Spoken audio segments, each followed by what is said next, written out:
കരിപ്പൂരിൽ സ്വർണം പൊട്ടിക്കൽ സംഘമെന്ന് സംശയിക്കുന്ന 13 പേർ പോലീസ് പിടിയിൽ. 2 കാറുകളും 2 ഇരുചക്ര വാഹനവും പിടികൂടി.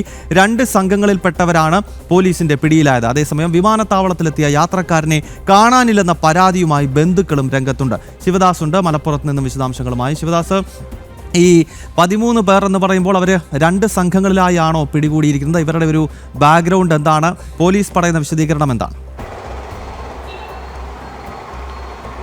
ഗൗതം, 2 സംഘങ്ങളിലുള്ള 13 പേരെയാണ് നിലവിൽ കരിപ്പൂർ പോലീസ് പിടികൂടിയിരിക്കുന്നത്. ഇവർ കരിപ്പൂരിൽ എത്തുന്ന സ്വർണവുമായി എത്തുന്ന യാത്രക്കാരെ തട്ടിക്കൊണ്ടുപോകുന്ന സംഘമാണ്. അതോടൊപ്പം തന്നെ ഈ സ്വർണവും കവരുന്ന സംഘമാണ്. നമുക്കറിയാം, മുൻപും ഇത്തരത്തിൽ സംഘങ്ങൾ ഈ കരിപ്പൂർ കേന്ദ്രീകരിച്ച് പ്രവർത്തിക്കുന്നുണ്ട്. അർജുൻ ആയങ്കി അടക്കമുള്ള സംഘങ്ങളിൽപ്പെട്ട ആളുകൾ ഇത്തരത്തിൽ സ്വർണവുമായി എത്തുന്ന ആളുകളെ തട്ടിക്കൊണ്ടുപോകുന്ന ഒരു സംഘമാണ്. മുൻപ് ഇത്തരത്തിലുള്ള നിരവധി ആളുകളെ പിടികൂടിയിരുന്നു. ഇപ്പോഴും അത്തരത്തിലുള്ള സംഘം സജീവമാണ് എന്ന് തന്നെയാണ് ഇതിൽ നിന്നും വ്യക്തമാകുന്നത്.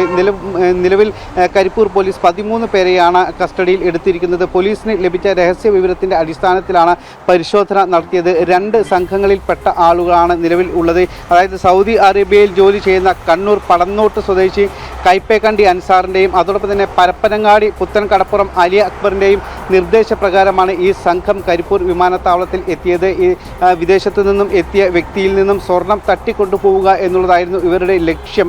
ആ ലക്ഷ്യത്തോടെയാണ് ഇവർ ഇവിടെ എത്തിയത്. ഇത് കൃത്യമായി തന്നെ പോലീസിന് രഹസ്യ വിവരം ലഭിച്ചിരുന്നു. ഇതിൻ്റെ അടിസ്ഥാനത്തിൽ പോലീസ് ഇവരെ പിന്തുടർന്നാണ് കരിപ്പൂർ വിമാനത്താവളത്തിൽ എത്തിയത്. അങ്ങനെ 2 സംഘങ്ങളിൽപ്പെട്ട ആളുകളെ പോലീസ് പിടികൂടി. ഇവരിൽ നിന്നും 2 കാറുകളും പോലീസ് പിടിച്ചെടുത്തിട്ടുണ്ട്. അതോടൊപ്പം തന്നെ 2 ഇരുചക്ര വാഹനങ്ങളും പിടിച്ചെടുത്തിട്ടുണ്ട്. 3 പേർ മറ്റൊരു കാറിൽ രക്ഷപ്പെട്ടിട്ടുണ്ട്.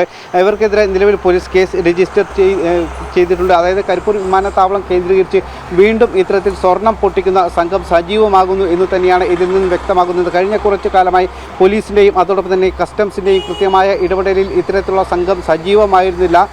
അതോടൊപ്പം തന്നെ സ്വർണ്ണക്കടത്തും ഇതുവഴി അല്പം കുറവുണ്ടായിരുന്നു. എന്നാൽ ഇപ്പോൾ വീണ്ടും ഇത്തരത്തിലുള്ള സംഘം സജീവമാകുന്നു.